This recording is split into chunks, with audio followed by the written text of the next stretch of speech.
Ooh, all right, here we go. Game 3, Flat Rock Invitational here from Flat Rock, Michigan at Flat Rock Park.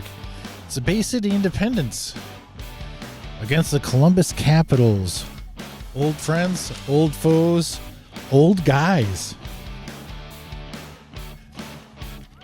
We have the Columbus Capitals batting first.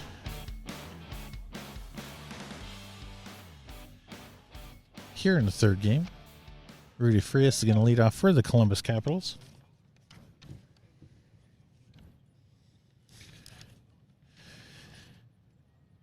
And we're underway here with the first pitch by the Silverback. Rudy Frias then hits a ball into left center field. That's going to split the outfielders and fall in for a base hit.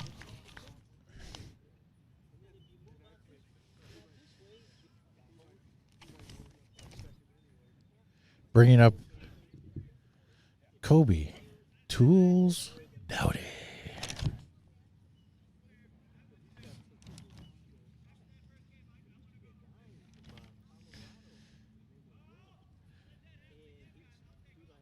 It's a wonderful day here at Flat Rock Park. The sun is starting to come back out, but even though it left for a little bit, it was always nice. Always nice, 64 degrees, and just a joy to be around. There's a line drive by Dowdy over the shortstop's head. Frias, Dowdy. Frias up to second, Dowdy at first. What are you talking about? That's what you're here for. That's your chair.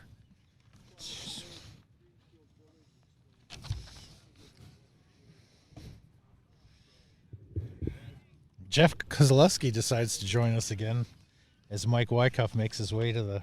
I was looking for lunch. I am looking too, but I just thought, hey, I'm going to order some pizza and have it showed up. But my wallet is in the truck. I can't even pay for it over the phone.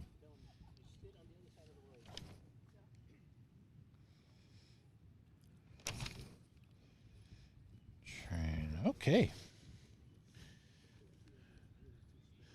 And the sun is definitely coming up as Wyckoff hits a pop-up to the second baseman. That's going to be held by two courts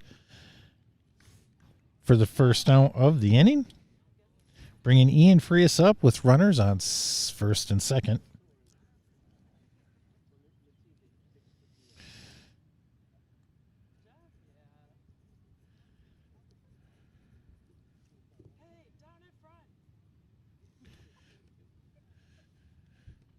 Here's Silverback versus the kid Frias.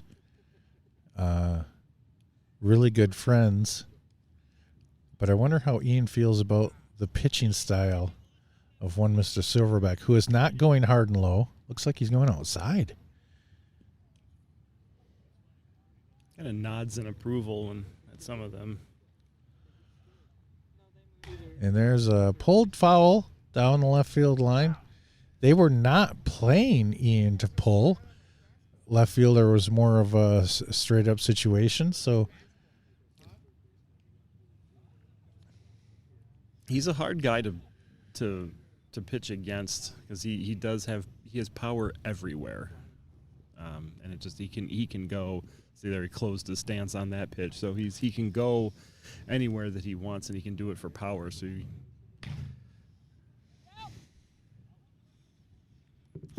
And there's a hit down to the third baseman. It's going to be a muff knocked into short left field. Shortstop's going to go out there and get it, and that's going to load the bases for the Capitals. And that's going to bring up Wiffle.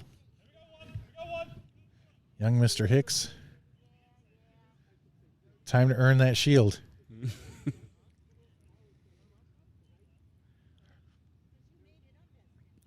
I would say new to the vintage baseball scene as far as I know. I don't know if he's gotten any time in with Saginaw or not. There's a high fly ball, but he is a ball player. I'll tell you that. To the shortstop, held by Tanner LaRue, who will not do any of those shenanigans. This is a well-disciplined Bay City club. They've been a mainstay at the Michigan Cup at the end of September is a tournament that they host. And they are a good group of guys and good ball players. Chasing Grayley up.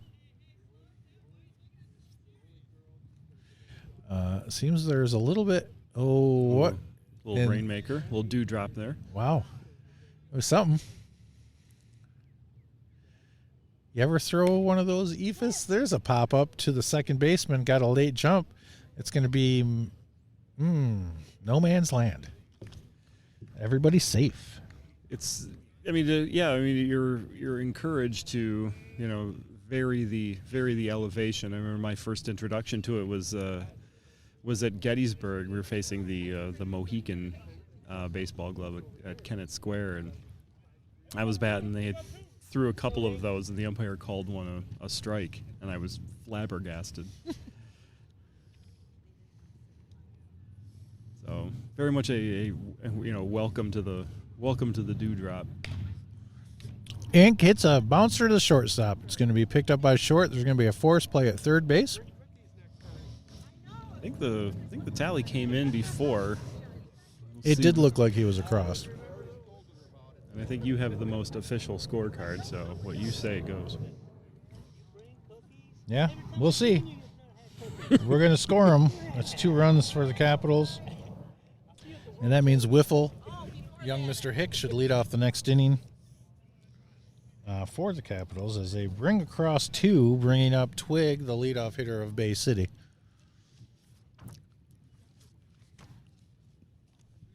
Hi. Hello. Did you have that run scoring?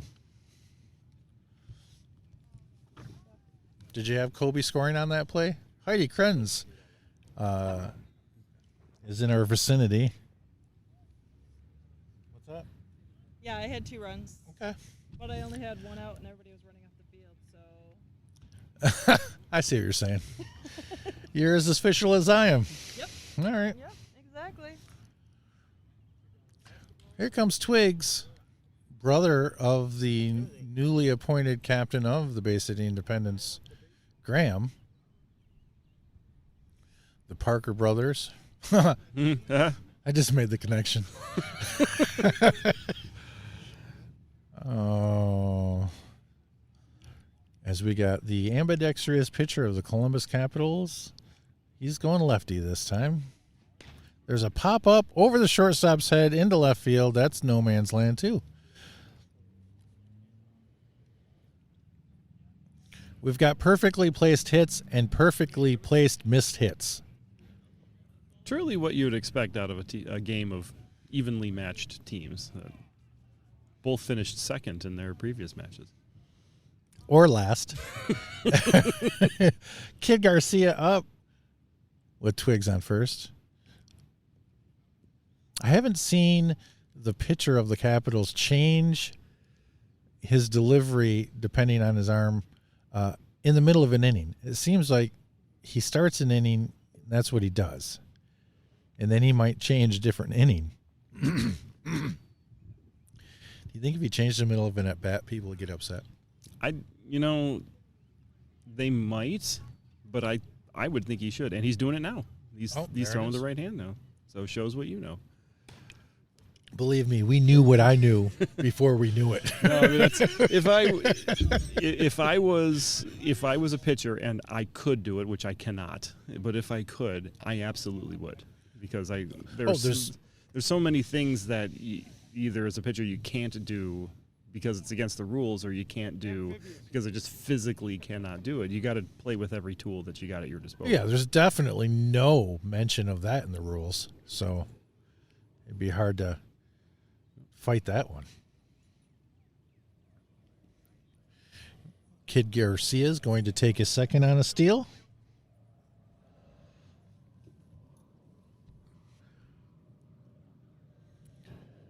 Brad Grayley pounds it into the ground. Ian Frias he's just gonna have to eat it. He's gonna have to run over there and just keep it a perfectly placed miss hit. It's gonna bring in a run. Brad must have got traded mid-game. He did. I was there when the transaction took place. So we're gonna bypass the rule about being a member of a club for a minimum of 30 days. What's that now? Let me just pull up my Heinies and I'll show you. I love it when you pull out your Heinies. Mm-hmm. There's a line drive by Jeff Rawl over the shortstop. That's going to score Kid Garcia. That's going to stop Mr. Greeley's going to stop at second. It was Jeff Rawl's best swing of the day right there.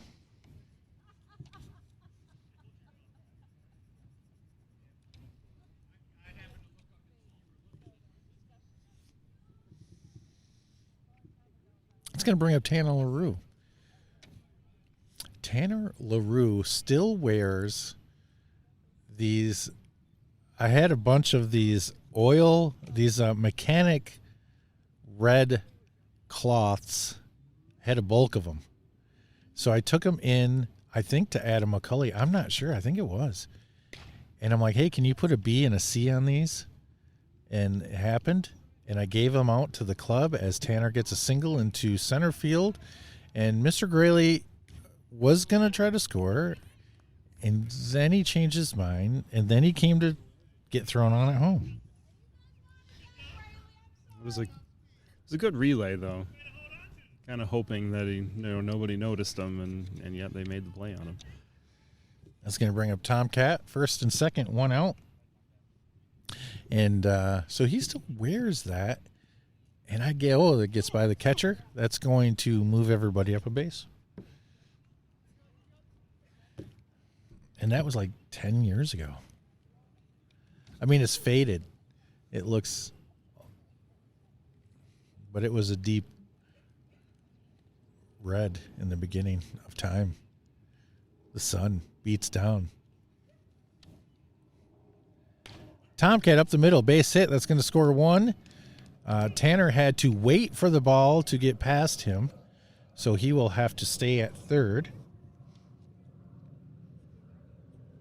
It's one of those, like, you want to run so that the ball goes by behind you, but then there's the question of where's the shortstop? Is he going to get to it? And so he did the reasonable thing. He backed up, made sure the ball got through, took the base that he knew that he had.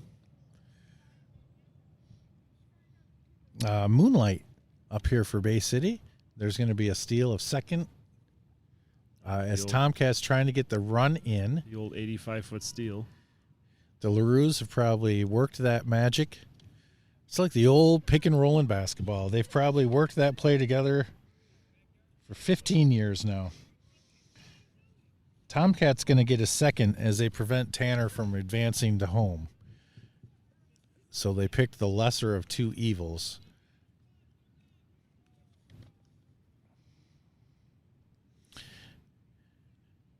As Moonlight waits and takes.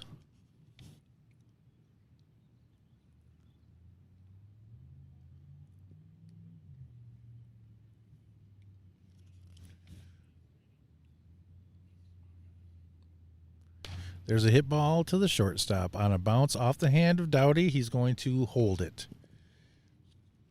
Sometimes when it bounces off your hand, the smart play is to just eat it. So many merry-go-round situations from a bad throw after somebody hurries up because they just muffed it. And bad decisions ensue. Foul ball. And it's a good play because that kept the force on, so now they've got runners on first and second, but at least there's a force available at third. This is AJ. If you listen to the first game broadcast, we were mentioning how high he chokes up.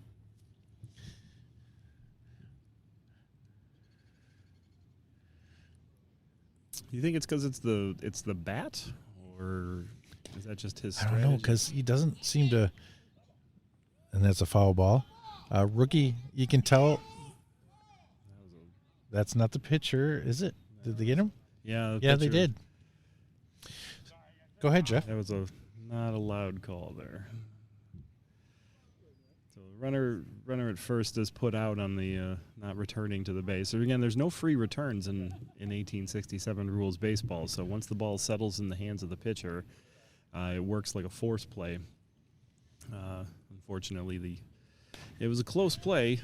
Just the ball was Fly ball to fouled, center. It was called, but not terribly loud. Right. So you need the umpire to make it a loud call. Because if you're on the base paths and you don't hear anything, you're assuming fair. That's right. And that's not reality in this case. We're about 10 feet away, so I mean, I heard a ball, but you know, if I got the forces in play, and I'm going, I didn't hear anything. Yeah, it'd be hard. So this reminds me of a play. There was a team playing against the Frankenmuth Bavarians. You remember them. And a gentleman at the plate hit the ball fair. It was a fair foul situation. So the ball get pounded into the ground. It was fair. The pitcher for the opposing team starts yelling, "Foul! Foul!" So the my runners, all ran back to their base, and a double play to end the inning ensued. What do you think about that? A little bit of sportsmanship. Yeah, it's a matter of, were they doing it to be a jerk, or were they doing it because they genuinely thought it was foul? You know, and that can be kind of a blurred line sometimes. Umpire said nothing. Yeah, I mean, that's like, I'd be mad. All right, so we got chasing up here for the Capitals. Pop up to the pitcher. Nice play by Jeff Rawl there. Pitcher. Sun's not out, but he kind of caught that over his shoulder. You know, I mean, he's probably got an out either way, but catches it like a man. So we have Wiffle on first. Chasen makes the first out. Ink is now up. Ink batting with his son on first base. A thrill for any father. Pop up to second base. There's a muff by the first baseman. But his son is too busy telling him what a terrible hit that was for him to know that he could have been on second base. A big smile on his face, too, and he gets back to it. That brings up rookie for the Capitals. He settled in. He muffed the first fly ball he had and settled in with two nice catches in the There's a outfield. swing and a miss. Yeah, he's been itchy. He's not here to watch pitches. I like that about him. Strike two goes, and Wiffle's waiting for it, and now he's going to go. It would appear he's got his dad's speed.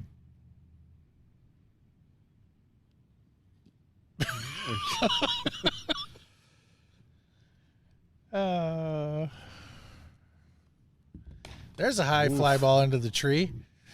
There's a couple of dead branches to match all the other ones on the ground. He hit that ball a ton, and it just hit that tree and died right between home and third. And I think a little piece of him died as well. And then a swing and a miss. Strike three. He's out. He doesn't have to be tagging. Yeah, you don't see it too often, the old strike three. I mean, strike three at all, but you don't see it too often. The rules state that on a swinging third strike, that it should be treated as though it was struck. But since the catcher caught it on one bounce, he did not have to make the tag. But sometimes that's just the impulsive thing to do. It's also why when you see games today, you know, in the 21st century, when a third strike is in the dirt, the catcher instinctively goes up. And that's because, you know, at this time, here in the 1860s, that third strike was considered a hit ball. You know, but since the catcher caught it on one bounce, it'd be an out automatically. That's going to bring up Jimmy Arnold to lead off for the Independence Baseball Club of Bay City, Michigan.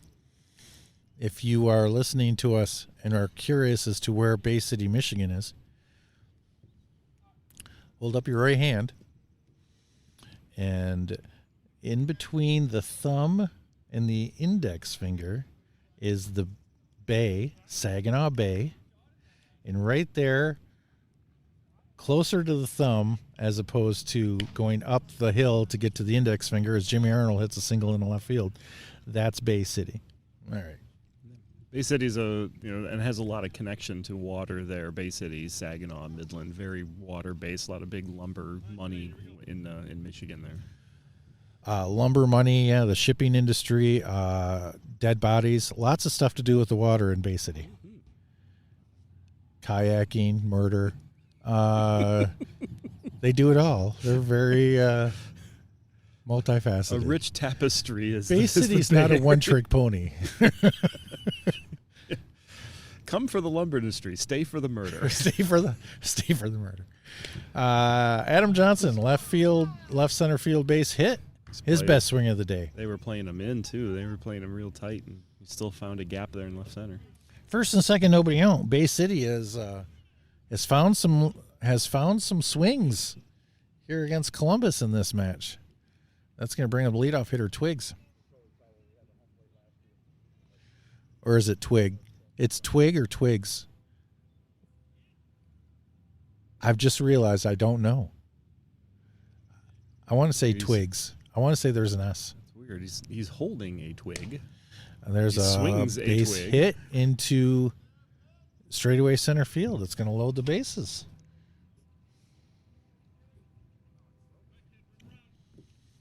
It's going to bring up Kid Garcia. This is a bad situation right here. They were checking Twig's bat there. I heard it too. It sounded almost like there was a crack or a break in it. We do break bats here in vintage baseball, and I think just about everybody has a broken bat story, whether they were holding it or doing it. I have a story of Tom LaRue showing up to batting practice with a brand new bat.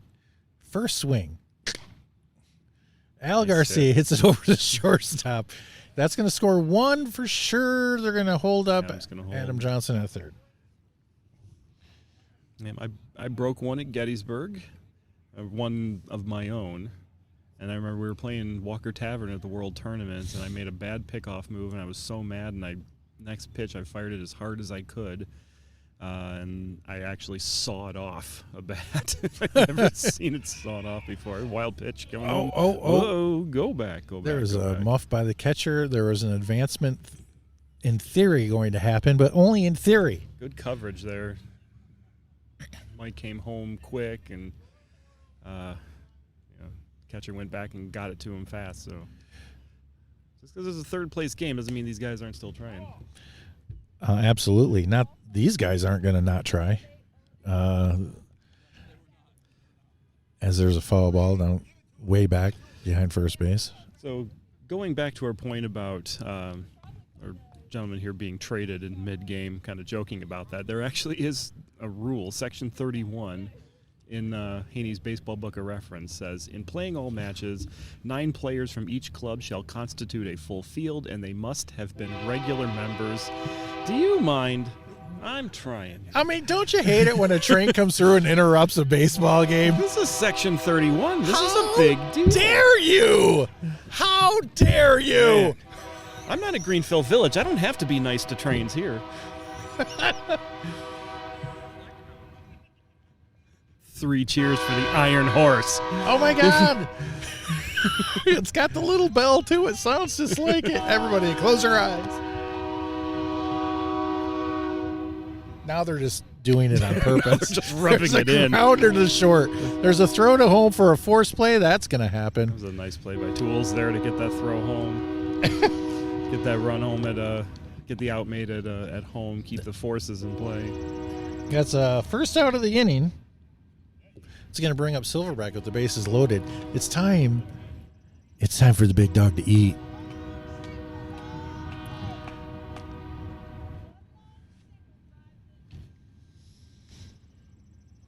Should I just wait for his next at bat before I bring it up again? There's a base hit in the left field. A softer, gentler Silverback, and that's going to score 2.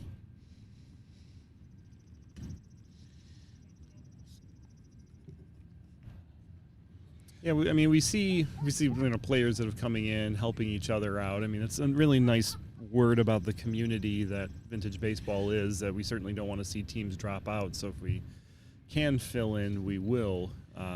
You definitely would not have seen that in the 1860s. These teams are called baseball clubs because they are just that. They are a club, and as most clubs are, they pay dues, and my base hit up the middle. It's going to load the bases. They are dues-paying clubs, and so when you pay your dues, of course, you want to play as much as you can. And so they have to put in this rule here, Section 31, where it's talking about they must have been regular members of the club which they represent and of no other club, either in or out of the National Association, for 30 days immediately prior to the match. Tomcat's going to ground her to second. They're going to get the force at nice. second. Way to stick with that. Mr. Daly there at second gets the force out. Stuck with it there. That's going to be a second out of the inning. Tomcat is going to make his first. That was Tanner that did get the single preceding that play. That was forced down at second. Silverback's over at third. Tick came in to score that run. And Moonlight is now up. 4 runs across this inning for the Bay City boys, just like they did in the first inning. There's a steal by Tomcat. Tomcat, 106 years old, still stealing bases. Good for him. Got to respect that get up and go. Yeah. There's a pop-up by Moonlight to left field. Frias underneath and collects. Barehanded.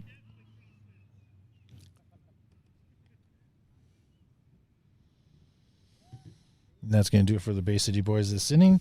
Putting across 4 again. 8-2 as we go to the top of the third inning here. Flat Rock, sun, hiding behind some cloud cover now. Virtually no breeze, a little bit. It's been a great weather day. Mm-hmm. To be able to sit here with no tent, what a joy. To be out in the fresh air as I grabbed the wrong tent this morning. It's good times. It's a good problem to have when you can have multiple tents. I have multiple tents for multiple purposes, but what I brought today was not a tent. What I brought today was a skeleton of a tent, and that was it. Here we go. It's Mike Ambidextrous up to the plate. That was trying to hit the dog. He almost went after the. There's a dog over there, man. That poor dog. Now that dog's tired. Dog just laid down after this, said, "No thanks, I'm out." He got way too much on that fair foul attempt. And it really was like the way that he swung. It was very much a fair foul guidance point. Which, 1867 again, fair foul was not a practiced strategy at the time, but the idea of hitting the ball in fair territory and it going foul, that is what it is. Prove it. Base hit in the center field. How would you know? Were you there? That's what Rudy would say. I was just saying it for Rudy. Prove it. Where's the evidence? Base hit. There is no evidence. That's why we can't prove it. That's right. Bob Daly's up for the Capitals.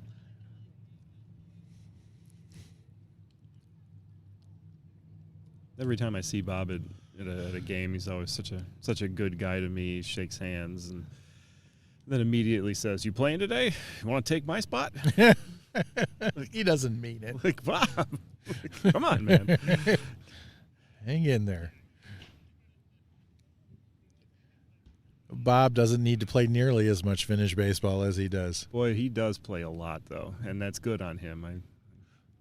There's a base hit up into the right middle. center field, and that's gonna possibly put together the slowest running combination on the bases. What just happened there? First and second for Rudy Frias. This is fair foul territory right here. When you have the kind of speed you have on the bases in front of you. I say speed as a joke. You want to take that out of the equation. By scoring it, because you want it to score. Well, you do want it to score, but you realize it's not going to score on what you do. So let's just get him over to the next base safely. This is fair fall territory. And he hits it into left field. Base hit. I am always right on the money, am I not? Oh, well. Loads the bases for the Capitals, who are currently down 8-2. So they needed some of this, and you know what they need to do is not run themselves out of the inning. That's the idea. I was about to say, go right side, and Kobe tries it right out of the gate.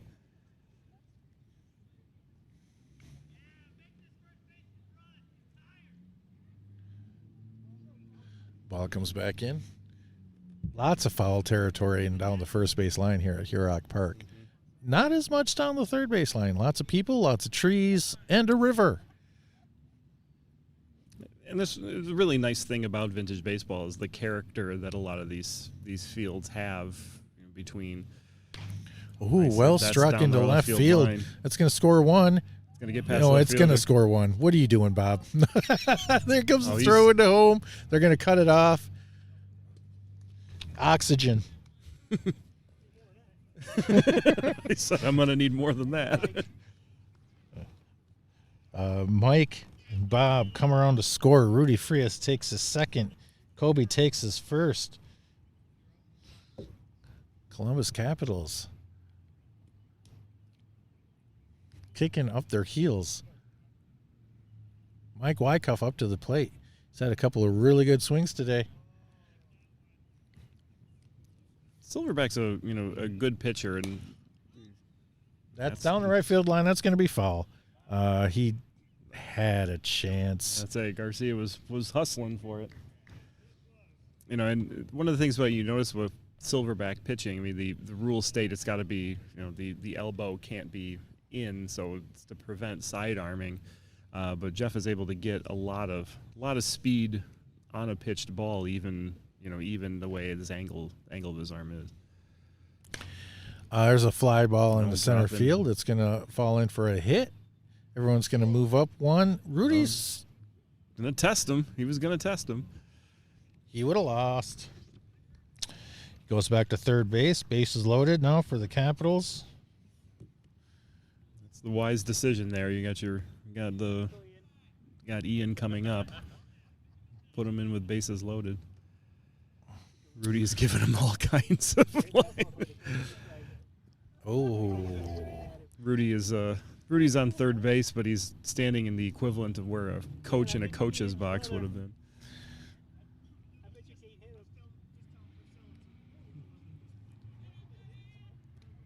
Hey, look where he's at. And there's a well-hit ball down the third base line. There's a force play, and they're going to get a tag because the Capitals just ran themselves into a double play. Rudy said, I don't want to pull something. Just tag me, please. Doughty makes the first out at third. Rudy will make the second out somewhere in between home and third. Mike Wyckoff's going to take his second. Ian Frias is going to take his third. Wiffle is up to the plate right now.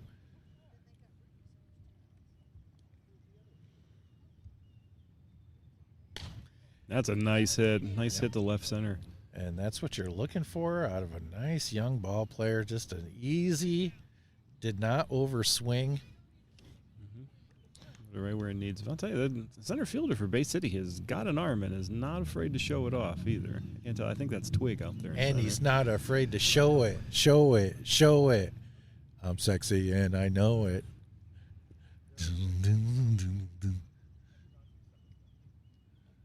I'm sorry, you probably didn't know that song. Chasing up for the Capitals. Second and the interesting thing about Section 37 of the base hit into left field just before AJ, the left fielder of Bay City, can corral it. Mike Wyckoff's going to score. Ian Frias is going to take his third.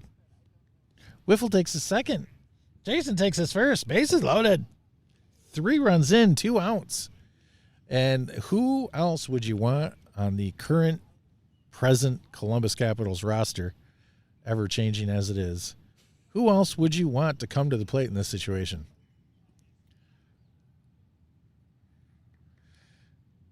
It's Jeff Ink Hicks. He turns on it, but it's not going to quite get there. It's muffed by the left fielder. Everybody should have been running because there was 2 outs. So I don't know what the holdup was there, but it's going to go down as a base hit. It's going to score a run. 2-run ball game. Capitals are crawling their way back into it. Rookie's coming up. Usually is a first pitch swinger. Struck out last time, so you know he's hungry. And his first pitch swinging.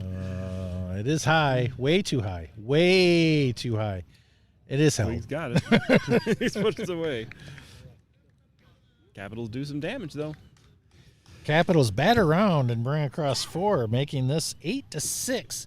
The closest any game has been today at any point. Except the start. I feel like some of these teams have started with 7 runs. No, this is we said it was going to be a more evenly matched team or a evenly matched game. So it's good that we're getting this. We're sure Bay City is going to answer, and Columbus will come roaring back too.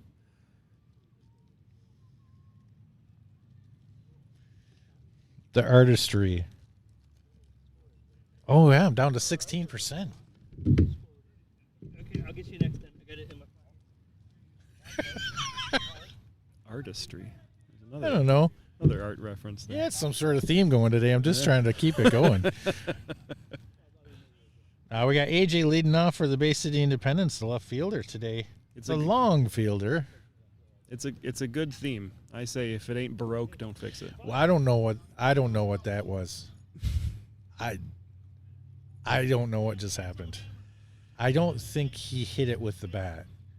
I feel like he hit it with his arm as he swung. It was like he stepped way towards third base to go get it too. And then that's he better. That's what he hits it to shortstop on a bounce, a muff, but a throw. Ooh, it's close play. I think he looks in. He looks into us, and he is called safe correctly by the umpire. Yeah, he looked in. He looked in. It was a close play, but he looked in. Despite.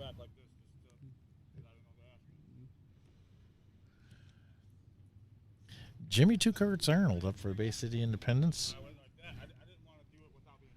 The umpiring today has been really good, except for that one call by Hammer. that foul, that was a fair, because he got talked into it by Ace. He knows too.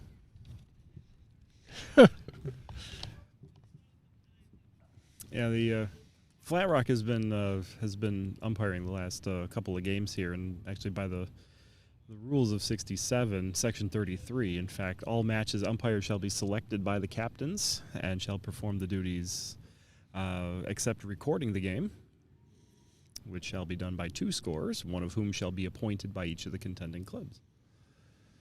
So the umpire always has to belong to another team as well. The 2 courts base hit into left center field. Exceptionally done. Bay City's stringing it together. Here comes the train. Toot toot. Yeah, I did a trick horn. It's a callback. It's a callback. It's a callback to earlier in the day.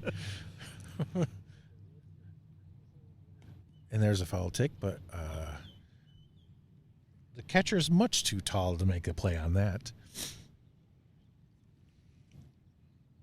And there's a pop-up into left center field. Chasen's got to get there. He does. Nice play. I had to run a long way to be able to get to it, and actually, if anything, overran it a little bit, was able to bring his arms back and get to it. That brings up top of the lineup for the Bay City gentlemen. That's Twigs.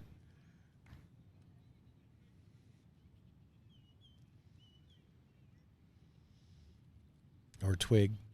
We still haven't gotten clarification if it's Twigs or Twig. I still think it's Twigs. I'm going to put an S in here. Misplay by Mr. Daly at second base. It's going to load the bases, except AJ is going to show some speed for the first time today. I don't mean that he was fast for the first time today. I mean that was the first time we were able to see him. First time he had the chance to show it. Release the hounds, so to speak. And, yeah, he's got speed. Good for him. Kid Garcia up first and second, one out.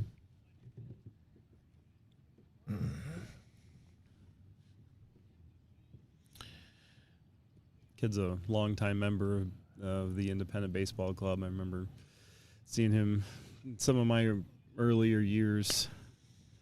And there's a high fly ball center field that's going to be held again by Chasen. Always one of the tougher outs. Always one guy that I always, when I would see him on the other end, I knew where he was going to hit it. I just couldn't stop it. Just have to let it happen. And that's going to bring up with 2 outs. Tick, not waiting around, base hit into right center field. That is going to score Jimmy Two Courts Arnold. No. And there's an out at second base. He's out. Yeah, he's not even standing on the base. I think he knows it. yeah, you're out, Twix. Sorry. I think he was saying because the base got kicked, it looked a lot worse. But no, so Twigs is out trying to get back to second base as the ball came in, and that means Kid's going to lead off the next inning for Bay City, which he's not opposed to getting another at bat soon after an out.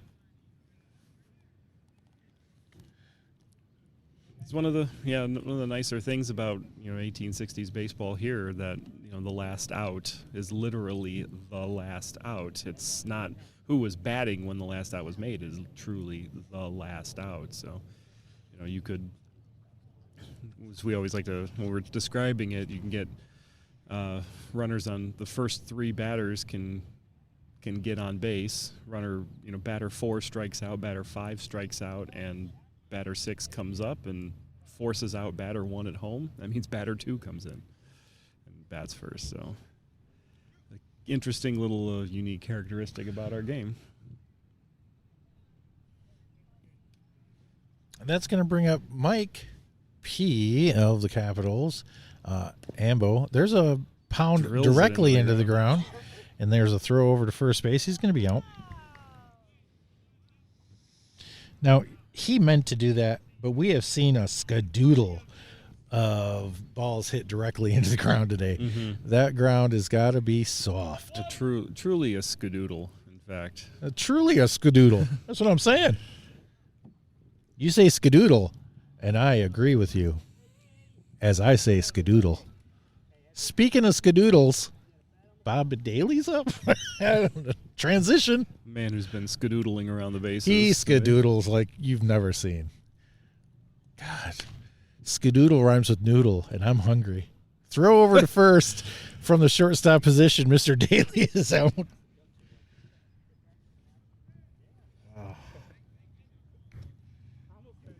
I could skadoodle my way into some nachos right now. Rudy Frias. Oh, we had somebody on the podcast the other day talking about, I think it was Grant Parker. Rudy Frias, easy swinging left field base Swings hit. at the first pitch, which is not something he normally does. I don't know if that was brought up. It definitely elicited some laughter here, but Rudy is not a first pitch swinging kind of guy, and Silverback threw him almost like a ball with like backspin or topspin to it, and Rudy just sat on it and said, "Okay, thank you very much." Base hit to left. Brings up Kobe Dowdy also swinging at the first pitch. Fly ball in the left field. That's he got it. That's a muff and a catch. Yeah. So that's one of those examples that we were talking about in the last game about the ball settling in the hands of a fielder, and so if a runner were to leave the moment that it hit him, then the runner could be put back out, but because it didn't actually physically settle. Today, I believe it's on contact, but in 1867, it has to truly, legitimately settle, which is probably. I think today it has to settle. I don't know. Oh, is it? Yeah. That's got to be a clean catch before you can tag. I don't think they think about it in those terms. Yeah, I guess like if the outfielder is diving for the ball and it hits their glove and pops out and gets some arc on it, yeah, I guess they would have to stay on that. So there we go. The rule, it's 160 plus years old, and we're still finding ways. as Al Garcia comes up and That's makes amends Down the because line, burned Rudy. that is the Al Garcia swing right there. And that's a double. Throw's coming in second, not going to be in time.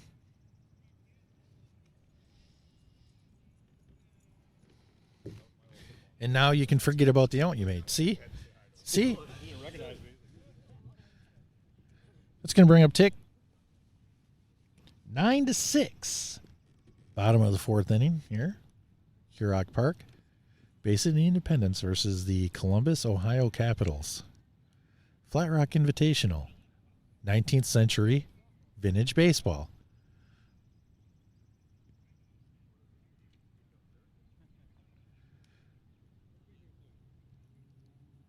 There's a high fly ball, short right field that's going to fall in. That's going to drop. Mr. Garcia is going to take his third.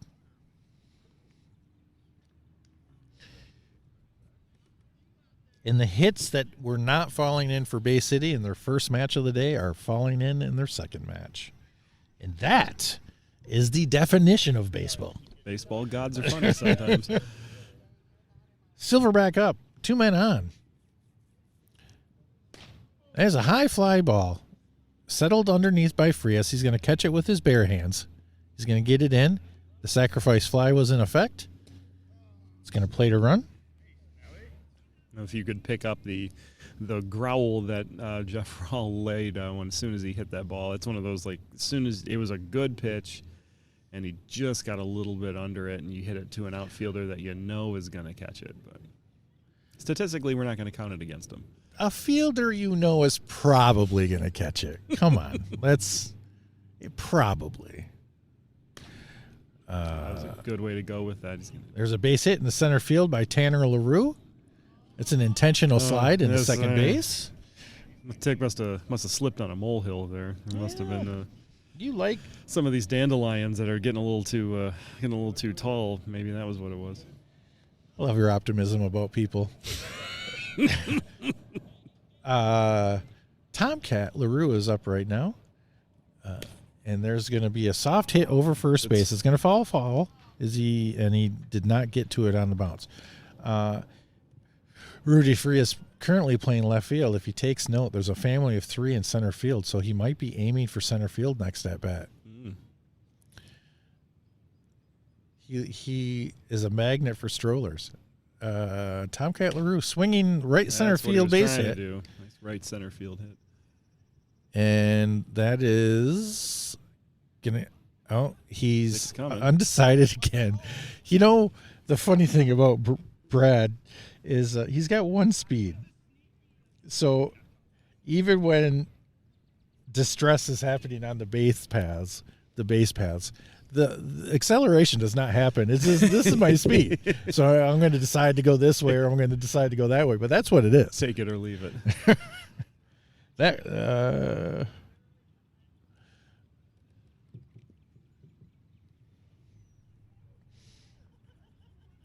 a second run in for Bay City.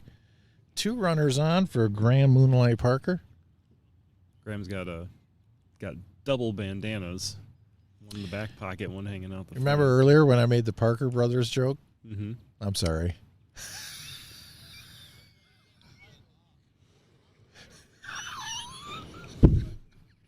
I'm not touching it. Come on. No, I'm not touching I it. deserve something. I mean, you know what? You can have a monopoly on those jokes. Oh, my God. Get a clue. Oh. Grounder to shortstop. Force play at third base. Tanner LaRue's going to be out. Tomcat's going to go up to second. Moonlight's going to make his first. AJ,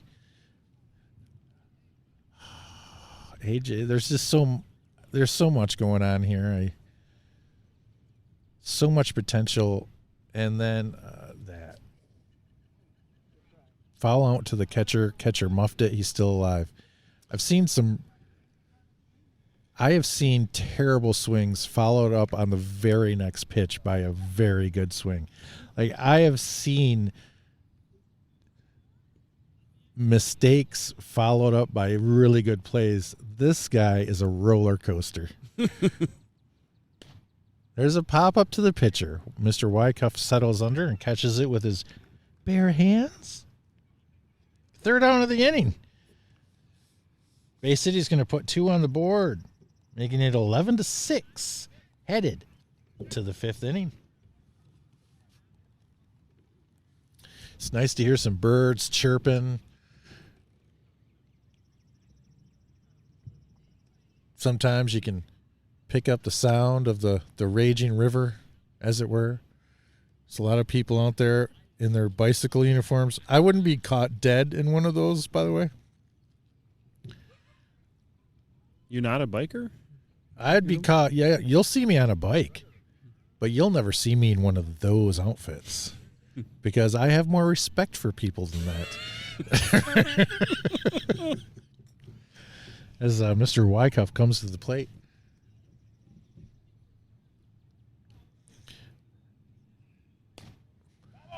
Foul ball, but you do see a lot of people out here walking up and down the long bike paths they have here, and they're walking their dogs and they're fishing, and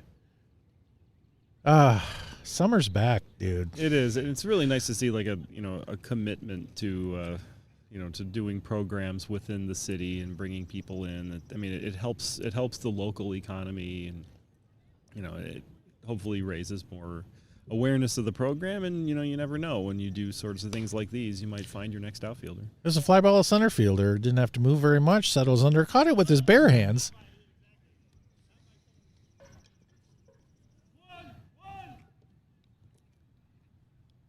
It's going to bring up Ian Frias.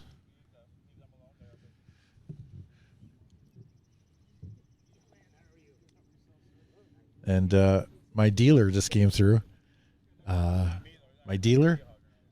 Wait, what just happened? So here's the thing. I don't smoke, Jeff, but in my day I was a pack a day smoker. In my 20s and early 30s. And I smoked because I love it. But it's a terrible habit to have. It gives you a gift like that? It's a foul ball by Ian Frias on the third baseline. And it's a very unhealthy. I don't understand why. I don't know. It's such a conundrum for me because I love it. But yet I feel so bad when I do it. Especially over an extended amount of time. You're just destroying your body. And breathing becomes an issue, and you get sick a lot easier because your immune system's weakened. And there's another foul ball by Ian Frias. He's hit every tree down the third base line today. So I don't smoke. But it's not because I don't want to. It's just because it's logical. It's the logical reasons are I like to breathe and smell things and not have yellow fingers and all that stuff. That's why.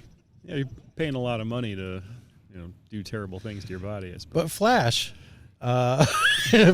is a smoker, and I always will get a cigarette off of him for one of the 3 I have a year. So I'm pretty excited about that. Although I will say I'm more excited about food. Ian Frias, base hit into right center field on a well-hit ball. Ian Frias, a lot of good swings today. Not always successful. Well, that's baseball. But a lot of good swings. Mr. Hicks with a good swing in the left field. He looked really comfortable in that at bat. It was a nice smooth swing, with the ball a little bit elevated, and turned on it, put a nice little base hit to left. So the Capitals with one out have runners on first and second for chasing, and the Capitals are not waiting around on pitches in this match. Well, we're theoretically on a time limit. Theoretically. I don't believe it. There's a base hit into left field. Prove it. That's going to be bases loaded. And is he gonna? He's gonna go, and this is gonna work out. There's the pitcher and catcher now we're gonna argue about how that run just scored. Ian Frias scores on a missed-thrown ball. The important thing is that the dog is okay. The dog has been the target several times today, and Ian Frias has usually been the perpetrator, but the dog's all right. Yeah, and it appears to be a German Shepherd Husky mix of some kind. It's got the German Shepherd coloring, but it's got the Husky kind of talking voice. And here we go with a big throw for any dad. Son on third base, and it's time to bring him in. Bring your son safely home. Isn't that really your job as a parent? Yep, bring your son home. And he should have done it there. And he's going to get a talking to because his dad's going to turn around and realize, you're still at third base. What are you doing? Took my RBI away from me.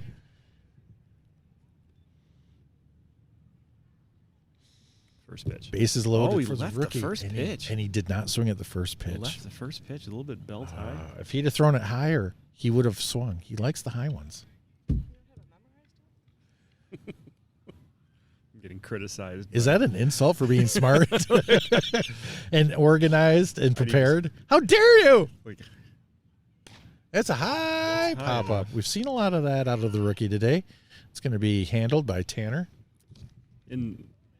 Tanner at shortstop, that would have been an infield fly rule, at least in the modern day, but the infield fly rule doesn't exist in the 1860s, mainly because there are fielders and instances of fielders who would intentionally drop the ball so that they could turn a double play. So it was a practice strategy. It's not something we'd look at today. It's kind of a dirty play. That was something that happened. Now, granted, you're playing this to play your very best, but it's something that happens. And there's a nice bat on the ball into left field. It's a base hit. There's going to be 2 runs that score on that as Chasen came around. Ball of fire.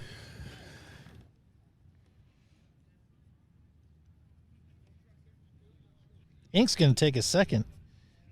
It's going to bring up Bob Daly, bottom of the lineup here for the Capitals.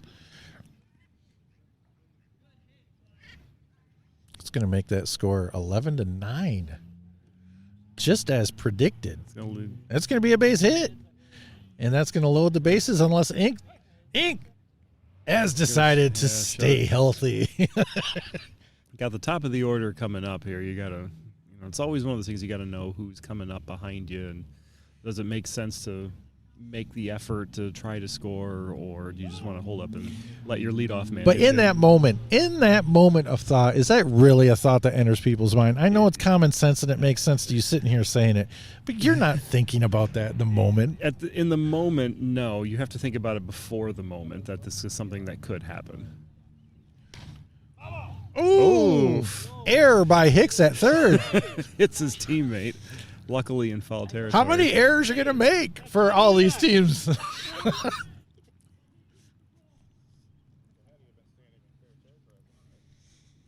So that opens up the question about, what if he was in fair territory, or what if if that would have hit him? There's a little bit of a different rule change here between today, 21st century and 1860s, in that today, if it hits you, even if you're trying to get out of the way, you're out. In the 1860s, that doesn't matter. If you get hit, as long as it is not deemed intentional, you are not out. So if Ian was in fair territory and he got hit, but he looked like he was trying to get out of the way, then the umpire should have called him not out.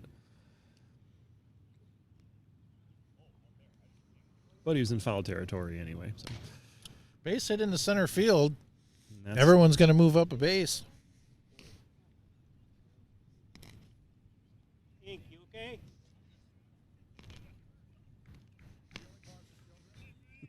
Ink comes in to score after making an error at third base. Gets asked if he's okay, and the default reaction after he says I'm good should have been, well, then catch the ball next time. Yeah. And there's I hope he needs that one back. There's a foul back to the catcher. And most inopportune time for that to be happening. Third out of the inning, Columbus is going to put across 4. And that's going to make the score on this one 11-10 as we go to the bottom of the 5th inning. Columbus could use one of those whitewashes that they had against Canton. Bay City itself has a pretty rich history, especially at the local level from a baseball standpoint. They've hosted a tournament as they do now. They hosted a tournament in Michigan to try to crown a Michigan champion, and in 1865, which is why they played the 1865 rules there. And they've recreated it about a century plus later. 2 courts up for Bay City. Also, Bay City, a part of the very first minor league system. Check out the big brain on barrel roller. Look at that. Again, the wealth of knowledge that you get at this table right here. I got about 2 cents of it, and I put it in. You want board game puns? We got it for you. 2 courts in the left center field on a base hit. Something for everybody. Oh.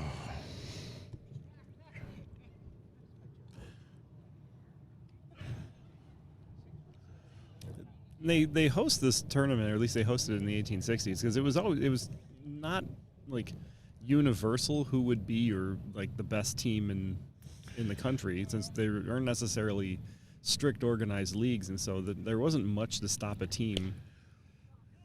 Hop up to the pitcher. It's going to be held by Mr. Wyckoff, first down of the inning. You know it's not good when you carry your bat with you. Oh, God, no. But there wasn't any sort of like a defined way to determine who was in fact the best team. So some teams could just pop up, win a couple of games, and go, well, we were undefeated, so we're the best. So Bay City hosted this tournament in 1865 as a way to try to help that. And it's another reason why Detroit hosted a tournament in 1867. We just witnessed the worst throwback from a catcher to a pitcher. I was trying to cover that up. Woof. Twigs is up for Bay City. And there's a ground ball into the gap, into right field.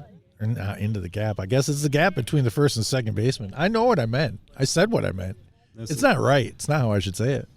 I found a hole. I mean, that's good baseball. It's something Found you see a hole. There it is. It's something that you'll see in a lot of places that, especially in bound rule games, you don't want to hit the ball terribly hard, because all it's going to take is some fielder to just run in and grab it. So you got to find holes. So that's a good classic, nice little 1864 smart base hit. That's right down the right field line. That's going to fall foul. He caught it on a bounce, so he should be out. Runners need to get back. What's going on here? I think he's just taking his bat back. At least he should be. No. Is that? He caught it on a bounce. Yeah. Oh my God! It's like everybody forgot the rules today. This has happened multiple times. Guys, now. That's like our one rule. That's the rule. That's the one we all know. Well, yeah, kid. That's going to be a fly out down the right field line by Kid Garcia, and here comes Tick. There's a fly ball into right field in fair territory. Bob Daly, I don't know. He just hit it with his face. Man, he laid out. He laid out for that one. He laid out and caught it with his face. Just missed it. Just missed it.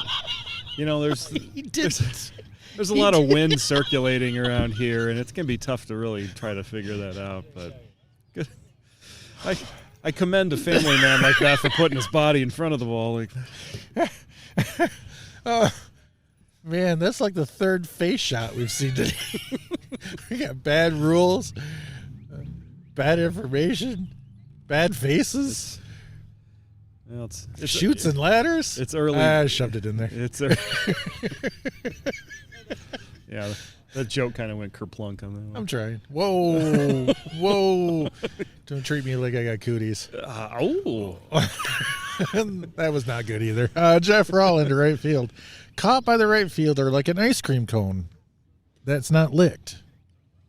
He's getting more comfortable out there. He's getting settling in and got himself a good little rhythm out there, rookie out there in right. Well, there's a whitewash. You said Columbus needed the first whitewash of an inning today against Bay City, keeping the score 11-10. What we've got here is a ball game. This is a ball game, folks.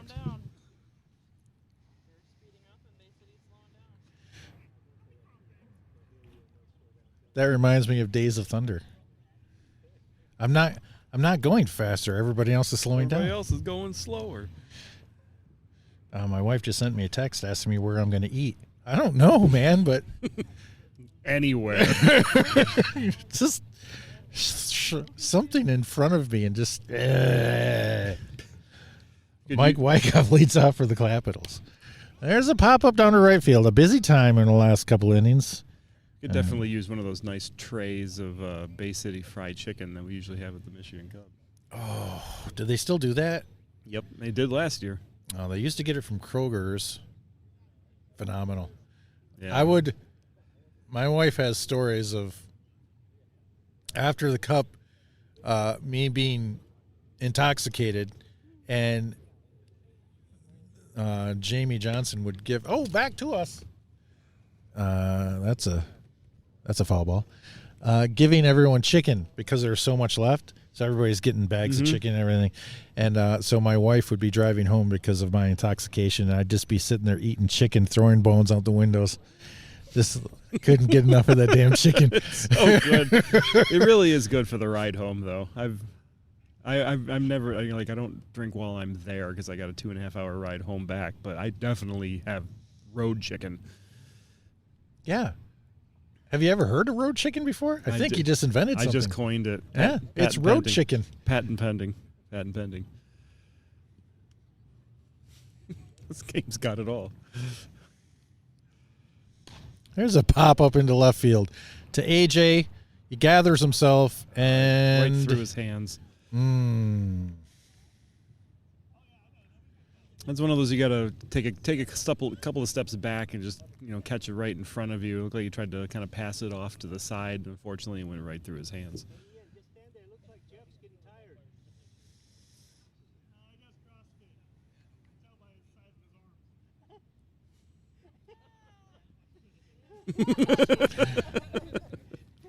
arms. Part of that gamesmanship, that vintage baseball gamesmanship here.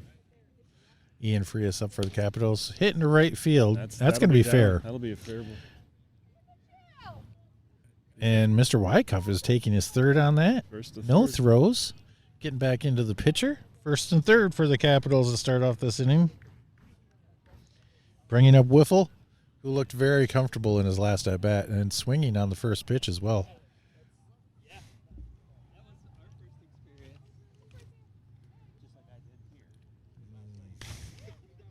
Grounder to third. Tomcat LaRue up to second for the force. That's going to retire Ian Frias. Wiffle's going to take his first. First out of the inning. I'm sure Wiffle, fresh off of a talking to by his father about when I hit a grounder, you score. Mm-hmm. Mentioned dogs there. We got a dog over there. That's like a bear. That man's walking a bear. Holy Moses. It's like a It's beautiful, though. Yeah, like a Bernese mountain dog. But it's a fly ball in the left field by Chasen. That's going to be caught, but there's also going to be a tag on the play. Throw's coming in. People seem to be confused about how many outs there are.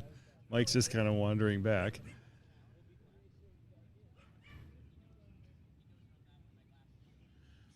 Okay, so we're trying to figure out what just happened. Mike is out. I'm not really sure what happened. I don't know if Mike thought that he left early because he saw a bobble. I'm not totally sure. He just kind of ran halfway to the base and just kind of gave up and walked to the bench. Now Inc. is standing at home plate, whereas the other team is walking out.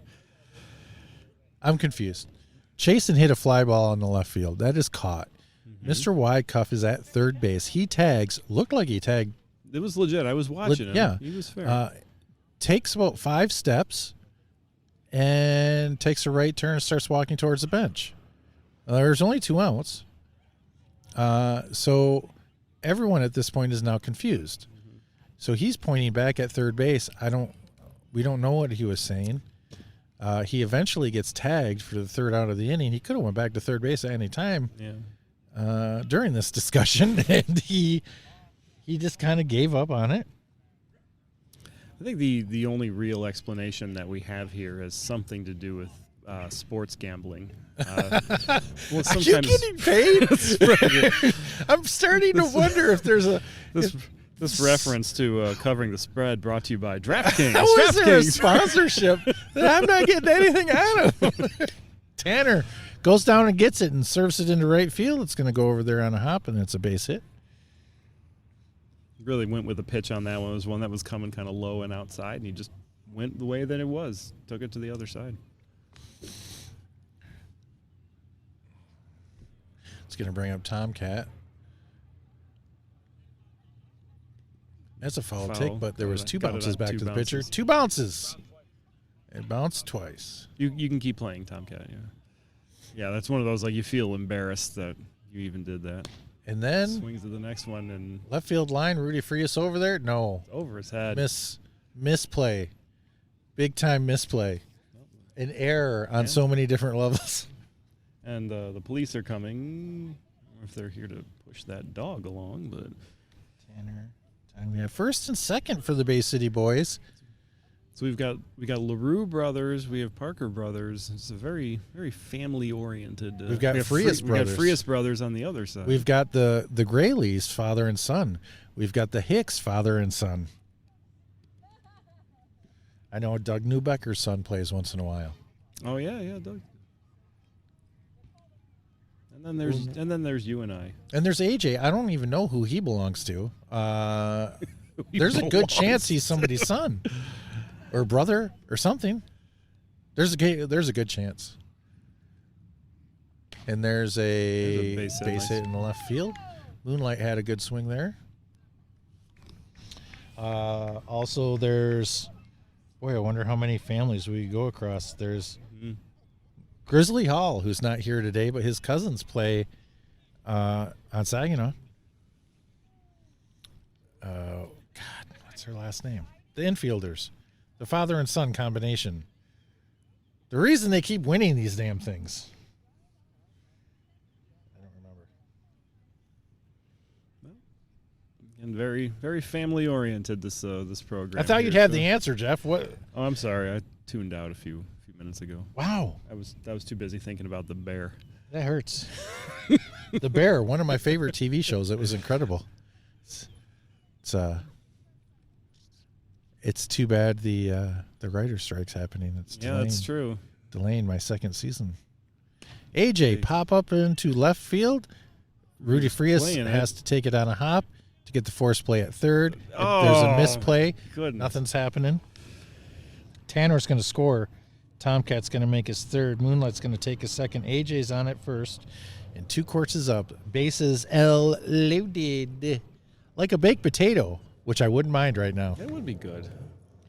What do you put on a loaded baked potato? What do you consider a loaded baked potato? A loaded one. I think you got your butter and your sour cream. Base hit in the Base left hit in the field. center. That's going to move everybody up a base. You got bacon, green onions. Oh, and there's something I'm forgetting. Sour cream. I already said sour cream. Butter, sour cream, bacon, green onions. There's got to be something ridiculous on there, like French fries. Oh, is it like cheddar cheese or something like that? Isn't that? No, on there? yeah, cheese. That's what I was.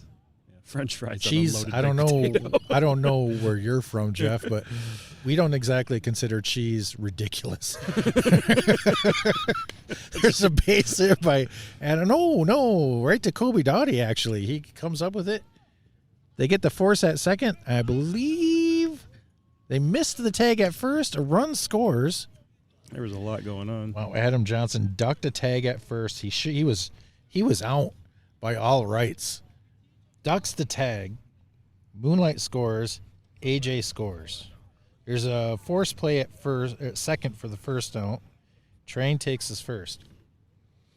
So much did happen on that. Yeah, Dink made a nice play to get up because that throw was high too, and made a nice play to even come back down with it. And It's going to bring in the 4th run of the inning, and it's going to bring the batting lineup back up to the top for Bay City. Twiggs is going to ground it to third base, past Ian. It's going to be a base hit. one of those, the ball had eyes. It was just a foot away from. It seemed Foot like away you. from Ian, a foot away from Kobe. It seemed like you wanted to build a baked potato like most people build their Bloody Marys. Like, I don't know what are you talking about? Like, we got to throw. Getting back to the baked potato thing. Oh, Kid Garcia's up. First and second for Bay City. I like to finish thoughts. Well, that's a twig. hit the tree. That's a There's a force at third that's going to happen. I think he got him. it looked like he tried to slow himself up, got his foot caught, and He's calling himself safe, and Ian is okay with it. And unfortunately for you guys, you're all wrong. He was out. yeah, he looked out. I don't know if Doug's gonna make a call on this one, but They didn't ask. no calls for judgment. Remember the umpire. Fortunately, there's video evidence for everything that's happening today and all these missed situations for everybody to see where they've done everything wrong today. Yeah, the standard ads. Grounder They to said second they're- base. There's going to be a force at second for an out. The flip over to first is going to be under the arms. Everyone's running. And Brad Grayley is going to stop at second base. Train and Twigs come in to score. Yeah, the umpire only has to call foul, and will call out if requested. So if nobody requests it, you just assume that it's a runner. You just assume that you're safe and just stay there. But you shouldn't assume that you're safe when you're out. Grounder to shortstop. If you know you're out. Yep. Tools over to Ink. And Silverback really seems to have let down some fans. Somebody's upset. Somebody's downright disappointed. In it. And that's the Bay City comes back strong and puts up 6, making it 17-10, putting up a 6 spot after Columbus puts up a 4 spot. That's strong. Well, that's what you really want to do with a team that's had a hard time scoring runs today, and they put up a 4 and they come back within 1. Mm-hmm. You put a 6 up on them. You just tore their hearts out. They're never emotionally going to be the same after that. You've already won the game. Everything at this point is just minutia. Right? We're just playing it out. Now we're just playing a game like kids because it's over. You've dove deep your fist into their chest and ripped out their hearts. like I hate to see it. like an operation. Yes. You've gone in, you've touched the sides, the nose is lit up. Ian Frias down the third base line. It's caught Not caught. or not. Couldn't tell if that hit a twig or not. I don't know if Tomcat's looking up at it like it did. That's the go. That's what you do. That's the go-to. When you drop, you look for the Man. nearest tree and you look at it. Yeah. That tree was nowhere near that ball. Or you drop it and you immediately look back at the sun like, "God, Look, man, you was can that tell by sun looking at right that there?" tree. That tree is not around third base, okay? And everyone keeps looking at this tree like, oh, you dirty tree. There's a grounder to Tomcat. He bobbles, looks at the tree, throws it to first. There's a misplay by Jimmy Arnold. He's looking at the tree. It's the tree. Man. It's all part of the unique characteristics of vintage baseball. That tree comes back to get you. I love the character in baseball fields and vintage baseball. It's one of my favorite things about it. Oh. That was high enough. No, it's caught by AJ. It's a long AJ fly makes- ball into left field, and AJ's going to catch it. Look, But I got news for you kids.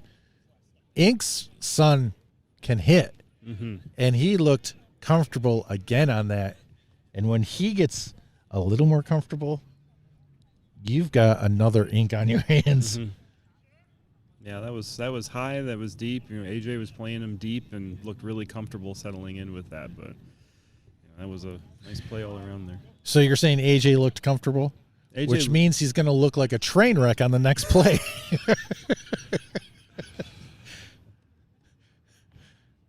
There's a grounder to Tomcat through the wickets off the tree. This is the first play at second base. Gets Ian coming in hard at second.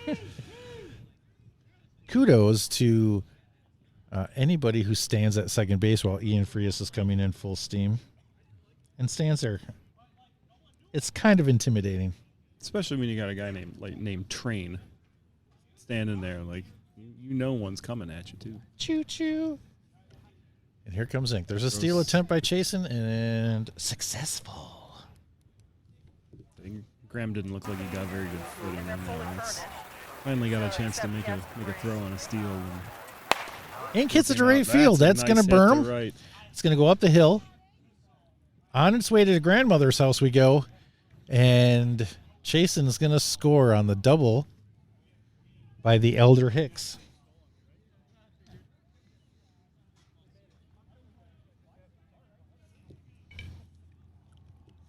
It's going to bring up the rookie. Throw it high. He'll swing away. Mm-hmm.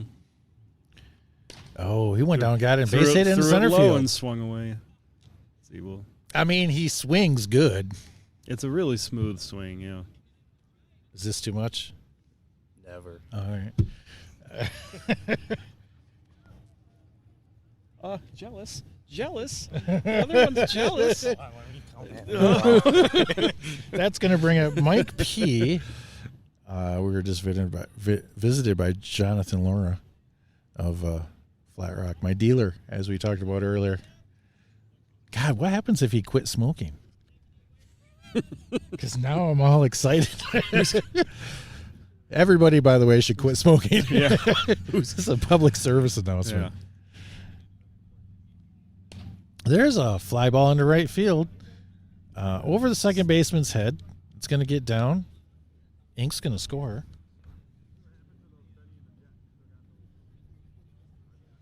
Columbus coming right back with some runs. We have seen a ton of balls hit to right field. Yeah. A ton. A lot of foul balls on the right field line. I've never seen so much. There's one left-handed hitter here this weekend. 2. 3. I think, okay, there's 3. You know, and it's a question of, like, is it, first, a lot of us first game. There's a bouncer to the shortstop. There's going to be a force at second. Is it a matter of, first guys that are taking their first swings of the year and are behind on stuff, or is it now the strategy? Is it the technique? Columbus is going to put 2 on the board, And giving them 12 to Bay City's 17. And are we lining up? I think that'll do it. So this game lasted an hour and 20 minutes. Are we on target for our championship game? How did the last game go 2 hours when they could have quit it way beforehand? This one's closer, and we're quitting it early. What is happening here? All right. It's a long drive back to Bay City and a long drive back to Columbus. So. All right. On behalf of Jeff Kozlowski, the Cougar, final score. Oh, I'm the barrel roller, Matt Bernard. Roller up the Barrel Vintage Baseball Podcast. You can find us on all podcast available entities. We prefer Podbean. Also, check out our YouTube channel where you'll be able to see videos of these games with a lot more than just us talking. So that'll be a good time. 17-12 in favor of the Bay City boys. Thanks for joining us.